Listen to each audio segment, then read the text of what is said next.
السلام علیکم ورحمۃ اللہ وبرکاتہ۔ جیسا کہ مختلف لوگوں کی زندگیاں مختلف ہوتی ہیں، ہر انسان کی زندگی میں اتار چڑھاؤ آتا ہے، اسی طرح میری زندگی میں بھی بہت سارے اتار چڑھاؤ آئے، جن میں پریکٹیکل لائف میں انسان کو بالکل کہہ لیں کہ جیسے ہوش ٹھکانے آتے ہیں، اس طرح سمجھ آتی ہے کہ زندگی کیسے گزاری جاتی ہے۔ جب والد کے گھر پر تھے تو کسی قسم کی کوئی نہ فکر تھی، نہ کوئی کسی قسم کی پریشانی تھی۔ الحمدللہ اللہ رب العزت کا کروڑہ احسان ہے کہ میں سب بہن بھائیوں سے چھوٹی تھی، تو سارے بہن بھائی ماشاءاللہ برسر روزگار تھے اور کبھی گھر میں کسی چیز کی کمی نہیں تھی۔ الحمدللہ کبھی بھی والدین کی طرف سے کسی بھی کام کے لیے روک ٹوک نہیں تھی، اور ایک حد میں رہتے ہوئے سارے ٹھیک طریقے سے کاموں کو مینیج کرنا ہمیں والدہ نے سکھایا ہوا تھا۔ الحمدللہ اللہ تعالیٰ میرے والدین کی بخشش فرمائے، دونوں اب اس دنیا میں نہیں ہیں، لیکن ان دونوں کے اس دنیا سے رخصت ہونے سے پہلے میرے بچوں کے والد اس دنیا سے رخصت ہوئے۔ اور ایک انسان نے کچھ بیماری کا عرصہ دیکھا ہو یا کسی تکلیف میں کچھ دن گزارے ہوئے ہوں، تو اس کو محسوس ہوتا ہے کہ ہاں میرا وقت دنیا سے پورا ہونے والا ہے یا بس تقریباً پورا ہو چکا ہے۔ لیکن ایک ایسا انسان جو زندگی سے بھرپور ہو، دل میں بہت ساری تمنائیں، دل میں اپنا گھر بسانے کے خواب، اپنے بچوں کے ساتھ اپنا نیا گھر بنانے کے خواب، اور ایسے بہت سارے دیگر خواب جو ایک انسان، ایک جذبات اور احساسات رکھنے والا انسان اپنے لیے دیکھتا ہے۔ بہت دیر سے انہوں نے شادی کی، نارمل جیسے ہم پاکستانی معاشرے میں عموماً لڑکوں کی شادیاں 30 سے 35 سال کی عمر میں والدین کر دیتے ہیں۔ ان کی شادی بھی 43 ایئرز میں ہوئی۔ 43 سال کے تھے جب ان کی مجھ سے شادی ہوئی، اور 48 سال کے تھے جب ان کی وفات ہو گئی۔ ایک دن رمضان کے مہینے میں 8واں روزہ تھا، جمعے کا دن تھا، اور بس ایک دوست کے ساتھ دریا کے لیے نکلے کہ جی گرمی بہت زیادہ ہے تو تھوڑی دیر ہم دریا میں جائیں گے۔ اور کہہ لیجئے کہ اس وقت میرا بڑا بیٹا صرف 4 سال کا تھا اور سب سے چھوٹی بیٹی ابھی پیدا نہیں ہوئی تھی۔ گھر سے نکلے ہوئے ابھی صرف 45 منٹ ہوئے تھے کہ اتنے میں فون کال آ گئی کہ اس طرح وہ دریا کے کنارے بیٹھے ہی ہیں اور کہیں پانی میں پھسل گئے ہیں۔ اور اب جو ان کے ساتھ ان کا دوست تھا، کافی کوشش کے باوجود ان کو جب وہ نہ ملے، اس نے گھر میں کال کی، 1122 والے، دوسرے یہ ڈائیورز وغیرہ، ہر طرح سے جو ممکن تھا انسان ہونے کے ناطے جہاں تک ہم لوگ کوشش کر سکے۔ 3 دن تک ان کی ڈیڈ باڈی کی تلاش کی۔ بالآخر کہہ لیں کہ جمعے والے دن اگر دریا میں ڈوب گئے تھے تو منڈے کو صبح 10 بجے ان کا جنازہ تھا، سنڈے کو شام میں ان کی ڈیڈ باڈی مل گئی تھی۔ تو اللہ رب العزت کا ان پر یہ احسان تھا کہ جمعے کا دن تھا، اور نماز ظہر ادا کر کے، جمعے کی نماز ادا کرنے کے بعد انہوں نے سورہ کہف پڑھی، اس کے بعد وہ گھر سے نکلے، اور سورہ کہف کی ہی برکتوں سے اللہ رب العزت نے 2-3 دن پانی میں رہنے کے باوجود بھی الحمدللہ ان کو کوئی کسی قسم کا کوئی نشان، کوئی زخم، کچھ ایسا نہیں تھا۔ نارمل جیسے انسان گھر میں پایا جائے اور اچانک ڈیتھ ہو جائے، بس بالکل اسی طرح کی حالت تھی ان کی۔ یہ بھی اللہ تعالیٰ کی کہہ لیں کہ ایک مہربانی، ایک احسان تھا کہ اللہ رب العزت نے کسی ایسے واقعے سے بچا لیا کہ ساری زندگی والد کی قبر کے لیے میرے بچے شاید ترستے رہتے کہ ایک نشانی ہی صحیح، کم از کم وہ قبرستان جاتے ہیں تو ان کے پاس ایک تختی لگی ہوئی اپنے والد کی قبر موجود ہے جہاں پر وہ فاتحہ خوانی کراتے ہیں۔ شکر ہے اللہ کا، الحمدللہ اللہ تعالیٰ جس حال میں رکھے انسان کو، الحمدللہ۔ اس وقت کہہ لیجئے کہ جیسے ایک قیامت تھی جو سر پہ آن پڑی، لیکن اللہ رب العزت کا کروڑہ شکر ہے کہ اللہ رب العزت نے اس قابل سمجھا کہ یہ آزمائش مجھ پر ڈالی، اور مجھے اس میں ثابت قدمی کے ساتھ اس کو نبھانے کی بھی توفیق عطا فرمائی۔ میں کسی قابل نہیں تھی، یہ سب اللہ کی مہربانی ہے۔ الحمدللہ میں ان کی زندگی میں بھی ایک پرائیویٹ اسکول میں ٹیچنگ کر رہی تھی، اور اس وقت 3 ماہ کی ہمیں گرمیوں کی چھٹیاں تھیں جب ان کی ڈیتھ ہوئی۔ تو گرمیوں کی چھٹیوں کے بعد بھی میں دوبارہ، میری بیٹی کی ولادت ہوئی اگست کے مہینے میں، اور سپٹمبر سے میں دوبارہ سے اسکول جوائن کر چکی تھی۔ اور اسی طرح بس روزانہ پیدل اسکول جانا، چاروں بچوں کو لے کر، ان کے بیگ سب کچھ ساتھ لے کر جانا، واپس آنا، تقریباً 1 میل کا راستہ ہے ہمارا اسکول سے بھی، اور کافی عرصہ بہت مشکل سے وقت گزارا، لیکن الحمدللہ شکر اللہ کا، اللہ رب العزت انسان پر اتنا ہی بوجھ ڈالتا ہے جتنا کہ کوئی اس کو اٹھا سکے۔ تو شکر اللہ کا الحمدللہ کہ اللہ رب العزت نے مجھے یہ نعمتیں، یہ رحمتیں عطا کی ہوئی تھیں کہ ان کو دیکھتے ہی میرے دن بھر کی ساری تھکن دور ہو جاتی الحمدللہ۔ اور ان کی باتیں، ان کا کھیلنا، ہم جب ان کے والد تھے تب بھی ہم بہت اس چیز کو محسوس کر کے ان بچوں سے پیار کیا کرتے تھے کہ اللہ رب العزت نے ہم پر کتنی مہربانی کی ہے الحمدللہ۔ ان کے والد ان بچوں سے بہت پیار کرتے تھے، لیکن ان کے فوت ہونے سے کچھ دن پہلے کی جو باتیں ہماری تھیں کہ ہم کس طرح اپنے بچوں کے لیے گھر بنائیں گے، کس طرح ہم لوگ اپنے بچوں کی پرورش کریں گے، کیا ان کو تعلیم دیں گے، ان کے والد کا کہنا تھا کہ میں اپنے بچوں کو سب سے پہلے قرآن پاک کی تعلیم دینا چاہتا ہوں، میں ان کو 3 سے یا 5 سال کی عمر سے اسکول نہیں بھیجنا چاہتا، کہ میں یہ عصری تعلیم ان کے دماغوں پر پہلی چھاپ نہیں ہونی چاہیے بلکہ قرآن کی تعلیم ہونی چاہیے۔ اور یہی وجہ ہے کہ وہ جب بھی تلاوت کرتے ان بچوں کو اپنی گود میں بٹھا کر تلاوت کیا کرتے تھے، تاکہ اور اونچی آواز میں تلاوت کرتے تاکہ وہ آواز ان بچوں کے کانوں سے گزر کر ان کے دماغوں تک جائے، اور اللہ رب العزت اس کلام پاک کے صدقے ان بچوں پر بھی اپنی مہربانی فرمائے الحمدللہ۔ آج بھی جب کہ میرا بڑا بیٹا الحمدللہ 12 سال کا ہے اور سب سے چھوٹی بیٹی میری الحمدللہ 8 سال کی ہے، اللہ کا کروڑ احسان ہے، صحت مند ہے، کوئی کسی قسم کی کمی نہیں، کسی قسم کی محتاجی نہیں، پہلے دن سے لے کر آج تک اللہ رب العزت نے روزگار کا جو ایک وسیلہ بنا دیا کہ پہلے میں اسکول میں ٹیچنگ کر رہی تھی، پھر ساتھ ساتھ میں نے گارمنٹس کی ایک شاپ اوپن کی جس کے بارے میں پہلے بھی بتا چکی ہوں، اور اس کے ساتھ ساتھ پھر میں نے جب دیکھا کہ سیل کا اتنا کام نہیں ہے تو میں نے ساتھ ہی اسٹیچنگ کا کام سٹارٹ کر لیا۔ اس کے ساتھ ساتھ چونکہ میں تجوید القرآن کا کورسز وغیرہ کیے ہوئے تھے، تفسیر القرآن کے کیے ہوئے تھے، تو میں نے اس میں بھی اپنا ہنر مزید بہتر کرتے ہوئے بچوں کو تعلیم القرآن کی طرف متوجہ کیا، اور بچوں کو گھر گھر جا کر بھی قرآن پاک پڑھانا شروع کیا، اور تجوید القرآن کی کلاسز میں نے آن لائن بھی دینا شروع کی۔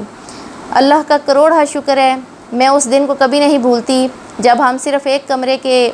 گھر میں صرف ایک وقت کی روٹی کھا کر سو جایا کرتے تھے۔ الحمدللہ آج اللہ کا کروڑ شکر ہے کہ پہلے سے 1000 درجے بہتر ہیں، اور اللہ رب العزت جس حال میں رکھے انسان کو شکر ادا کرنا چاہیے۔ لوگ مجھے کچھ کمنٹس میں اس طرح پوچھ رہے تھے کہ کیا یہ گھر آپ کا اپنا ہے، کیا یہ کاروبار آپ کا اپنا ہے؟ گھر الحمدللہ اللہ رب العزت نے رہنے کے لیے جو دیا ہوا ہے، یہ دنیا ہمارے لیے عارضی ٹھکانہ ہے، اور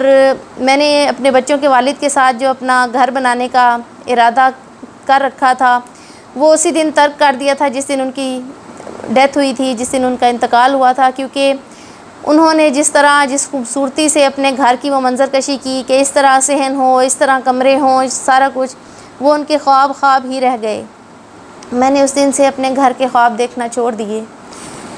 کیونکہ میرے ساتھ میرے بچے ہیں، میں ان کی اچھی تربیت کروں گی، اور انشاءاللہ اللہ رب العزت نے چاہا دنیا میں یہ عارضی ٹھکانہ ہم کسی بھی کرائے کے گھر میں رہ کر بھی اپنے خواب پورے کر سکتے ہیں۔ اگر ہمارا سورس آف انکم ہے تو میرا خیال ہے کہ ہم اچھے سے اچھا کرائے کا گھر افورڈ کر کے بھی اس میں اچھی زندگی گزار سکتے ہیں۔ اپنا ذاتی گھر ہونا ضروری نہیں ہے۔ یہ جو لوگ یہ سوچتے ہیں کہ میرا گھر کب بنے گا، ہمارا گھر کب بنے گا، وہ اس چیز کو چھوڑ دیں۔ ہم اس دنیا میں کتنا ٹائم ہے ہم نہیں جانتے،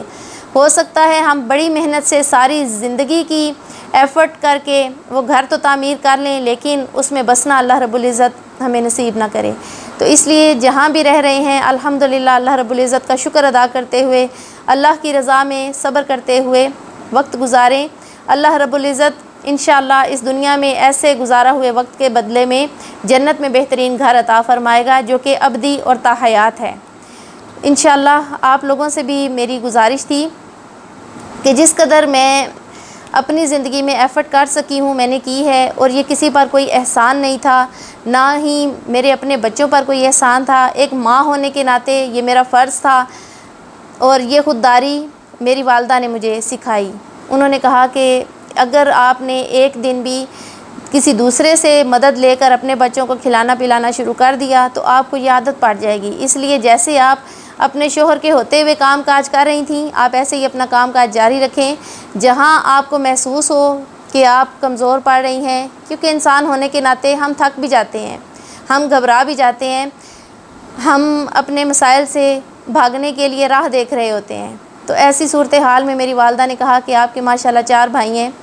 اینی ٹائم آپ ان کو اس وقت کال کریں جب آپ سمجھیں کہ آپ تھک چکی ہیں، آپ ہمت ہار چکی ہیں، اس وقت ان کو بلا لیں، اس وقت ان کو ایک دفعہ پکار لیں، وہ آپ کے ساتھ کھڑے ہوں گے، لیکن آپ for life in per depend مت کریں۔ اور یہ ان کی یہ نصیحت میرے لیے کہہ لیں کہ گولڈن ورڈز ہیں۔ میں ان پر ایسے ہی عمل پیرا ہوں جیسے کہ اللہ رب العزت کا حکم ہے کہ نماز فرض ہے، میں ایسے ہی اپنی والدہ کی باتوں کو اکثر یاد کر کے اپنے بچوں کو دہرا کر بتاتی ہوں کہ جو اچھی باتیں ہمارے بڑے ہمیں سکھا گئے ہیں، ہمیں چاہیے کہ وہ اچھی باتیں ہم اپنے بچوں میں، اپنی آنے والی نسلوں تک بھی پہنچائیں۔ اسی طرح قرآن پاک سیکھنا سکھانا یہ ایک نیکی سمجھ کر کرنا شروع کیا، کسی بھی لالچ کے بغیر۔ میں ابھی بھی کہتی ہوں کہ جس نے بھی تجوید القرآن کا کورس کرنا ہو، فری آف کاسٹ میری ویڈیوز سے یا اس میں کمنٹس میں آپ پوچھ سکتے ہیں، یا واٹس ایپ نمبر پر آپ مجھ سے رابطہ کر سکتے ہیں۔ میں فی سبیل اللہ آپ کو سکھاؤں گی۔ انسان ساری زندگی اپنے لیے، اپنی ضروریات کو پورا کرنے کے لیے، کمانے کے لیے بھاگ دوڑ کرتا ہے۔ کچھ کام ایسے بھی ہونے چاہیے جو صرف اور صرف اپنے دل کے سکون کے لیے، اللہ کی رضا کے لیے اور اس کے پیارے حبیب حضرت محمد مصطفیٰ صلی اللہ علیہ وآلہ وسلم کی محبت کے لیے ہوں۔ اور ایک چھوٹی سی کوشش، شاید اللہ رب العزت میری یہ کاوش قبول فرمائے۔ باقی زندگی کے اتار چڑھاؤ میں اگر ہم یہ دیکھیں کہ نہیں میں ابھی بھی وہ سب کچھ نہیں حاصل کر سکی جو کہ ایک انسان کی خواہش ہوتی ہے،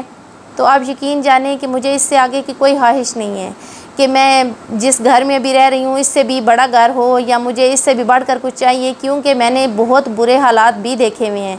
میں اللہ کا اس وقت بھی شکر ادا کرتی تھی کیونکہ میں اس وقت یہ دیکھا کرتی تھی کہ دنیا میں ایسے بھی لوگ پائے جاتے ہیں جن کے پاس اتنی سہولیات بھی میسر نہیں ہیں، اور الحمدللہ آج اللہ نے اس سے جو کروڑہا بہتر رہنے کے لیے جگہ دی، زندگی گزارنے کے لیے سورس آف انکم کے انتظامات جو اللہ رب العزت نے میرے لیے کر رکھے ہیں، انشاءاللہ اللہ رب العزت نے میرے لیے اگر بہتر سمجھا تو یقیناً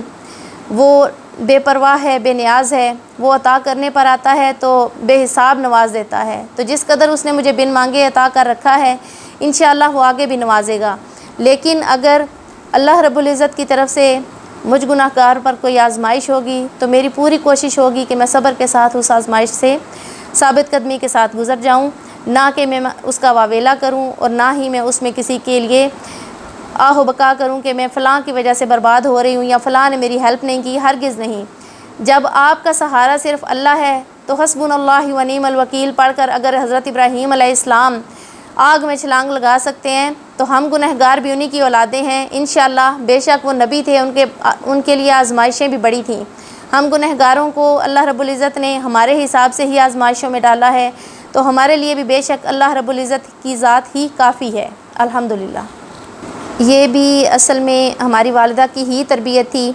ابھی اسکول کی پڑھائی ہماری ختم ہوئی تھی تو انہوں نے ہمیں سلائی کا کام سکھا دیا تھا۔ میری والدہ کروشیا کا کام کرتی تھیں اور مجھے بہت شوق تھا کہ وہ جو بھی کام کرتی ہیں وہ سارے مجھے بھی آئیں۔ وہ نیٹنگ کا کام کرتی تھیں، سلائیوں کا، اون سلائیوں کا، میں نے یہ سارے کام ان سے سیکھے ہوئے تھے۔ لیکن اسی دوران ووکیشنل کالج کی ایک ٹیچر ہماری امی کی سہیلی تھیں، اللہ تعالیٰ ان کو بھی جنت نصیب فرمائے، ٹیچر رشیدہ نام تھا ان کا۔ انہوں نے میری امی کو کہا کہ آپ نے اسے سارے ہنر دیے ہیں لیکن ایک سند انسان کے پاس ہونا ضروری ہے کہ زندگی میں کبھی بھی کام آتی ہے، تو اس کو ووکیشنل میں ایڈمیشن کروائیں۔ جو کچھ کمیاں رہ گئی تھیں وہ اس ادارے میں نے پوری کی، اور اس ادارے میں ہی میں نے مزید دیکھا کہ کیسے لوگ یہاں سے کام سیکھ کر آگے مزید شعبوں میں کیسے اپنے لیے ہنر کے یا کاروبار کے وسائل پیدا کر رہے ہیں۔ اسی دوران اس کورس کے ہی دوران میری شادی ہوئی تھی، اسی دوران میرا بڑا بیٹا بھی پیدا ہوا، اور الحمدللہ آج تک میں اس ادارے سے وابستہ ہوں، وقتاً فوقتاً وہاں جاتی رہتی ہوں۔ اس کے علاوہ جو کچھ وہاں سے سیکھا، میرے مشکل لمحات میں، میری زندگی کے مشکل حالات میں، جب میں اسکول میں ٹیچنگ کر رہی تھی تو ساتھ چونکہ میرے بچے بہت چھوٹے تھے، اس وقت میں سلائی کا کام نہیں کر پاتی تھی کیونکہ بچے بہت چھوٹے تھے. میں گھر پر آدھے دن میں ہوتی تھی، آدھے دن میں اسکول ہوتی تھی، تو گھر میں مشین میں خرابی ہو گئی یا کوئی بھی مسئلہ، بچے پھر چھیڑ چھاڑ کرتے ہیں، کمرہ بھی ایک ہی تھا ہمارا، تو میں نے ساتھ میں یہ رشتے کروانے کا کام شروع کیا. وہ بھی کہہ لیجئے کہ اس طرح کے ہمارے بالکل قریب ہی ایک آفس تھا، وہ بار بار کہیں جی کہ آپ ادھر ادھر آتی جاتی ہیں اسکول وغیرہ، تو آپ کے کافی لنکس ہیں، تو آپ ہمارے ساتھ کام کریں، لوگوں کے لیے بھی آسانی ہو جائے گی اور ہمارے لیے بھی آپ کے ذریعے آسانی ہو جائے گی. تو بس اس طرح رشتوں کا کام شروع کیا. اور اس کے ساتھ ساتھ میں سلائی کا کام کرتی تھی.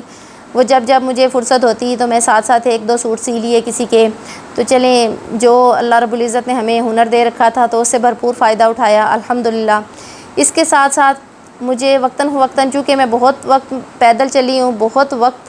بہت دور دور تک، بلکہ رشتے کروانے کے لیے مجھے کالے گجراں تک، محمدی چوک سے کالا گجراں تک پیدل بھی جانا پڑا تو میں گئی ہوں. بلال ٹاؤن تو میں 2-3 بار اس طرح ہوا کہ انتہائی، کیونکہ خالی پیٹ چلنا بھی مشکل ہوتا ہے، لیکن خیر اللہ رب العزت ہمت دینے والا ہے، تو بلال ٹاؤن تک بھی گئی. اس کے بعد پھر 1-2 دفعہ مجھے بس کہہ لیں کہ ایسے خیال آیا کہ کیوں نہ میں کوئی ڈرائیونگ سیکھ لوں یا کوئی بائک چلانا ہی سیکھ لوں، لیکن اتنی استطاعت نہیں تھی کہ گاڑی وغیرہ افورڈ کر سکتی. تو خیر میں نے کسی سے کہہ کر بائک چلانے کی کوشش کی، لیکن میں نے چونکہ کبھی سائیکل بھی نہیں چلائی تھی تو اس لیے مجھے اس میں بہت پرابلم ہوئی. پھر میں نے اپنے بیٹے کو سائیکل لے کر دی، اور جب میں اسکول میں ٹیچنگ کے بعد فری ہو جاتی تھی، اسکول میں چھٹی ہو جاتی تھی، تو بچے میرے ساتھ مل کر وہ مجھے سائیکل بھی چلانا سکھاتے، بیلنس رکھنا سکھاتے، مجھے ٹرن لینا سکھاتے. تو بس اسی طرح کچھ مہینے مجھے لگے سائیکل چلانے میں. پھر اس کے بعد جب مجھے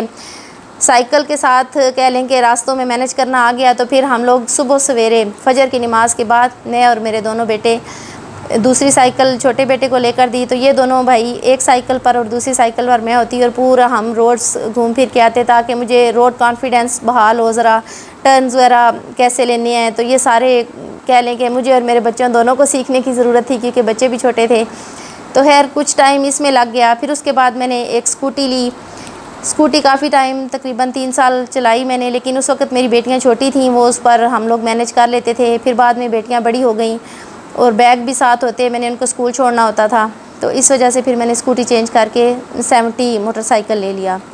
تو اب بھی 70 موٹر سائیکل ہی ہے. اپنی بیٹیوں کو صبح روزانہ اسکول میں خود چھوڑتی ہوں، ان کو اسکول سے لے کر بھی جاتی ہوں،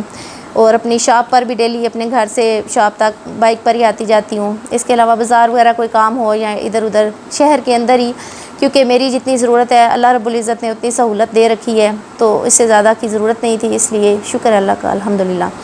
باقی اس کے علاوہ گھر میں رہتے ہوئے کوکنگ بیکنگ یہ سارے کام شروع سے کر رہی تھی. اپنی بیٹیوں کو بھی، حالانکہ میری بیٹی اب بڑی بیٹی 7th میں ہے، تو اس کو بھی بیکنگ کا شوق ہے، میں نے اس کو ساتھ ساتھ اپنے سکھا رکھے ہیں یہ سارے کام. تو میری غیر موجودگی میں وہ تھوڑی بہت بیکنگ کر لیتی ہے، تھوڑی بہت کوکنگ کر لیتی ہے. اسی طرح میرے بچے بھی الحمدللہ کروڑوں سے بہتر ہیں، میرے فرما بردار ہیں، اور الحمدللہ اللہ رب العزت انہیں نیک کرے اور ہدایت عطا فرمائے، کیونکہ اللہ رب العزت کے فرمان کے مطابق ہدایت ہمیں ہر وقت مانگتے رہنا چاہیے، اپنے لیے، اپنی اولاد کے لیے. تو اس لیے میں اپنے بچوں کے لیے بھی اور تمام عالم اسلام کے لیے ہر وقت اللہ رب العزت سے ہدایت اور عافیت کی دعا مانگتی ہوں. اللہ رب العزت سب کے حق میں قبول فرمائے. اور جس طرح میری کوشش ہوتی ہے کہ ماں ہونے کے ناطے اور ایز اے سنگل پیرنٹ میں اپنے بچوں کی جیسے بہتر تربیت کر سکتی ہوں، اپنی بھرپور کوشش کرتی ہوں. پھر بھی اگر مجھ سے کوئی کمی بیشی کچھ ایسا ہو تو میں اللہ رب العزت سے کہہ لیتی ہوں کہ اللہ میرے پاس اتنی ہی حیثیت یا میری اتنی ہی عقل سمجھ ہے، آپ مجھے مزید شعور دیں تاکہ میں ان کی بہتر تربیت کر سکوں. اللہ رب العزت سے یہ باتیں کرنا، یہ میں نے اسی وقت سیکھا جب میں نے اپنی پریکٹیکل لائف میں بہت ساری مایوسیوں اور بہت سارے برے حالات کے بعد جو ہے وہ اس سب سے نکلنے کے لیے جو راستہ اختیار کیا وہ تہجد تھا. تو الحمدللہ اب میں نے اپنے بچوں کو بھی اپنے ساتھ لگا رکھا ہے. ہم نے یہ ابھی جو ذوالحجہ کے پہلے 10 دن تھے، الحمدللہ سب نے نمازیں، روزے، تہجد سب کچھ ساتھ ساتھ ہماری جاری رہا. اور انتہائی گرمی تھی حالانکہ، لیکن بچوں میروں نے بھی الحمدللہ ہمت نہیں ہاری، کیونکہ بچے جو ہیں وہ والدین کو ہی دیکھ کر سیکھتے ہیں، اور میری بھرپور کوشش ہوتی ہے کہ میں ان کے لیے ایک بہترین نمونہ ثابت ہوں۔ تو اللہ رب العزت مزید ہمیں بہتری۔ پہلی بات تو یہ ہے کہ اگر آپ پریشان ہو گئے تو یقینی بات ہے کہ آپ مایوس ہیں، اسی وجہ سے پریشان ہیں، آپ نا امید ہیں اللہ رب العزت کی رحمت سے، اس وجہ سے پریشان ہیں، تو اپنے اندر سے یہ پریشانی ختم کیجئے، یہ مایوسی، یہ نا امیدی ختم کیجئے۔ جب آپ کا رب، آپ کا پالنے والا، آپ کو پیدا کرنے والا غفور الرحیم ہے، تو میرا خیال ہے کہ انسان کو پریشان نہیں ہونا چاہیے۔ ہاں، وقتی ایک اٹیک ہوتا ہے، بندہ پریشانی کے اس عالم میں جاتا ہے، لیکن لمحے بھر کے اندر اگر آپ نے خود پر کنٹرول کر لیا اور اللہ رب العزت کا نام لے کر صرف اتنا کہہ دیا کہ میرے لیے اللہ کافی ہے، تو میرا خیال ہے کہ میری بہنیں پھر آئندہ پریشان نہیں ہوں گی، بلکہ پریشانیاں خود پریشان ہو جائیں گی کہ آخر یہ عورت ہے کیا چیز۔ ماشاءاللہ۔ اور ایسی بہت ساری مثالیں میری اپنی فیملی میں بھی، میرے اپنے جاننے والوں میں بھی ہیں، جن عورتوں نے اپنے شوہروں کے ساتھ آل دا ٹائم 25 سال ہو گئے ہیں گھروں میں رہ کر سلائی کا کام کر رہی ہیں۔ میری بڑی بہن ہے، مختلف ٹائم میں بیمار ہو گئیں، مختلف ٹائم میں بہت سارے مسائل ہو گئے، ایکسیڈنٹ ہو گیا، بالکل بیڈ ریسٹ پہ ہو گئیں 4 سے 6 ماہ کے لیے، بالکل کہہ لیں کہ ایک طرح سے صرف بیڈ پر ہی لیٹی ہوئی ہیں، کچھ نہ اٹھ سکتی ہیں، نہ چل سکتی ہیں، نہ کچھ اور کر سکتی ہیں۔ تو ایسے بہت سارے واقعات بہت ساری میری بہنوں کے ساتھ بھی ہوں گے شاید، لیکن ان حالات میں اگر آپ گھبرا گئیں، اگر آپ مایوس ہو گئیں، تو سمجھیں کہ آپ نے اپنے اندر کے وہ جو ول پاور ہے وہ ختم کر لی۔ اگر آپ کے اندر ول پاور ہی نہیں رہی تو آپ آگے کچھ بھی نہیں کر سکتے۔ یہ بہت ضروری ہے، اپنے اندر ہمت کو کبھی ختم نہ ہونے دیں۔ اللہ رب العزت کا ذکر اپنی زبانوں پر ہر وقت جاری رکھیں، چاہے وہ شکر کی صورت میں ہو، چاہے وہ صبر کی صورت میں ہو۔ اللہ رب العزت بڑا بے نیاز ہے، نوازنے پر آئے تو آپ کی کتنی ہی مشکلیں ہوں، کتنی ہی آپ کے گھر والوں کو ناکامیاں اور پریشانیاں ہوں، وہ اللہ رب العزت لمحے بھر میں دور فرما دے گا انشاءاللہ۔ یہ میرا عقیدہ ہے، یہ میرا یقین ہے، اور اللہ رب العزت کا شکر ہے کہ اللہ رب العزت نے ہمیشہ ایسی گھڑیوں میں ساتھ دیا ہے، کیونکہ ہمارے عقائد جب پختہ ہوتے ہیں تو میرا خیال ہے کوئی پریشانی، کوئی جھگڑے، کوئی یہ معاشی تنگیاں، یہ ہمیں کچھ بھی نہیں ہمارا کر سکتی۔ آپ لوگوں کو صرف اتنا یاد رکھنا ہے کہ یہ زندگی، یہ دنیا، یہ ایک مسافر خانہ ہے۔ جیسے آپ بس اسٹینڈ پر کھڑے ہوتے ہیں اپنا مخصوص سا سامان لے کر اپنے آنے والی سواری کے لیے، بس اسی طرح اس دنیا میں رہنے کی کوشش کیجئے۔ یہ بہت مشکل ہے، اس چیز کو اپنے اوپر حاوی کرنا اور اس چیز میں خود کو ڈھالنا تھوڑا سا ٹائم لگتا ہے، لیکن وہ ٹائم شاید میں نے جلدی ایکسیپٹ کر لیا، وہ ٹائم شاید میں عام خواتین کی نسبت بہت جلدی سیکھ گئی، ورنہ شاید آپ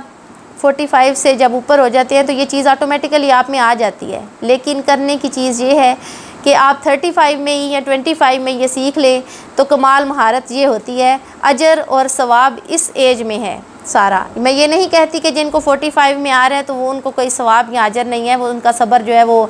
ضائع ہو گیا، ہرگز نہیں، لیکن وہ درجہ نہیں رہتا۔ ایک 45 میں جو چیز آپ کو گاڈ گفٹڈ مل رہی ہے اس میں، اور ایک 25 یا 35 کی ایج میں آپ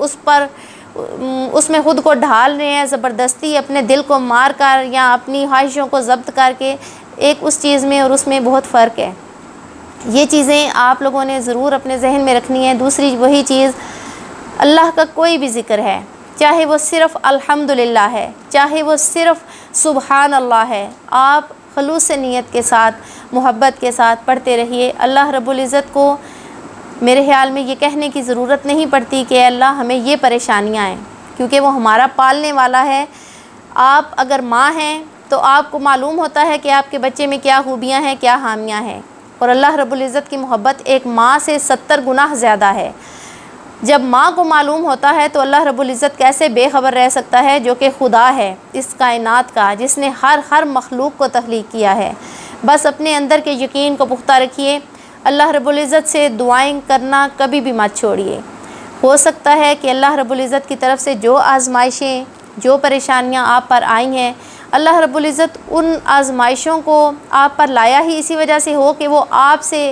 اپنے ذکر میں مزید چیزیں سننا چاہتا ہو. جیسے کئی لوگ کہتے ہیں ہم ہر وقت درود شریف پڑھتے رہتے ہیں، میں کہتی ہوں کہ ساتھ کلمہ پڑھنا شروع کر دیں. جو کہتے ہیں نہیں ہم تو یہ فلاں وظیفہ پڑھتے رہتے ہیں ہر وقت، میں کہتی ہوں کہ آپ اس کو تبدیل کر کے کچھ اور پڑھنا شروع کر دیں.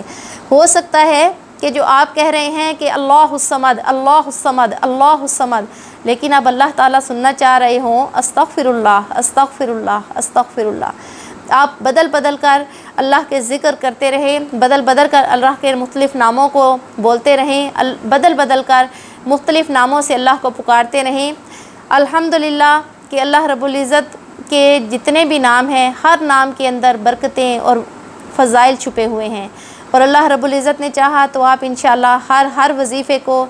جیسے جیسے دہراتی جائیں گی ویسے ویسے اس کی برکات، اس کے فضائل اپنی زندگیوں پر پاتی جائیں گی انشاءاللہ. کی توفیق عطا فرمائے.